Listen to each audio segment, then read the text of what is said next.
మౌనంగానే ఎదగమని మొక్క నీకు చెబుతుంది.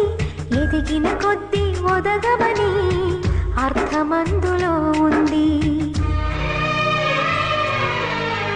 అపజయాలు కలిగిన చోటే గెలుపు పిలుపు వినిపిస్తుంది. ఆకులన్నీ రాలిన చోటే కొత్త చిగురు కనిపిస్తుంది.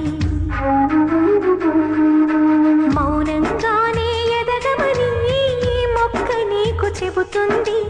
ఎదిగిన కొద్దీ ఒదగమని అర్థమందులో ఉంది. అపజయాలు కలిగిన చోటే గెలుపు పిలుపు వినిపిస్తుంది. ఆకులన్నీ రాలిన చోటే కొత్త చిగురు కనిపిస్తుంది.